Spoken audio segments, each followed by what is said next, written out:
Let's talk Tanya for the 29th of Tishrei. We're middle of chapter 25 of Igeres HaKodesh. It's a long letter, so easy to lose the flow. So let's recap. Where are we holding? We started off saying that this letter aims to respond to allegations by the opponents of Chassidim about a certain passage of the book of the teachings of the Baal Shem Tov that they found objectionable. However, in order to explain why that passage is not objectionable at all, the Alter Rebbe, first he introduces many different ideas. Where are we right now? We started off talking about anger being tantamount to idolatry.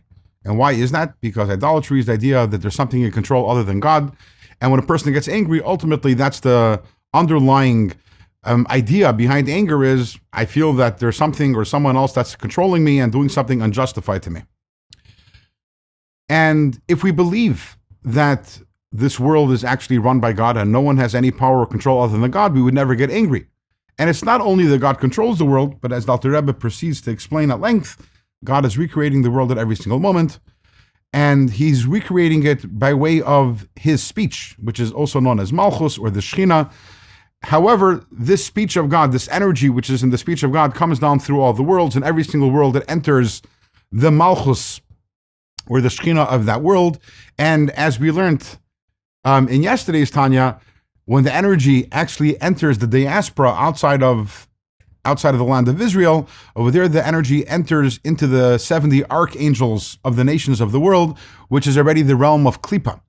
So does that mean that the energy which creates our world constantly is a lesser form of the Shekhinah or a lesser form of the divine energy? So with this, the Alter Rebbe today, in today's Tanya, the Alter Rebbe says no. Hashem echad u'shmoi echad. We know we say this in davening. God is one, his name is one. God's name is also a reference to the Shekhinah. And why is that? Because the Shekhinah is what creates worlds. And a name also, a person doesn't need a name for him or herself. A name is a handle by which other people can refer to you or other people can call you by your name. So a name becomes necessary when there are others. So God's name also is that power which creates the worlds. God's name is one means that the energy that creates everything, the Shekhinah, is all one and singular. It's all one divine energy, a singular divine energy. Nevertheless, as that energy comes down through the worlds, that energy becomes contracted. And as the energy enters the archangels, the energy can become somewhat concealed. But even if it's contracted, even if it's concealed, it is the same energy. It is the same godly energy. In different words, the infinite light of God, the Oir Ein Sof, which creates worlds, comes down into this world, yes, through the garment of the 70 archangels, but ultimately we have to understand everything that exists in the world and everything that happens in this world is by virtue of the energy of God in his speech, which is a singular energy.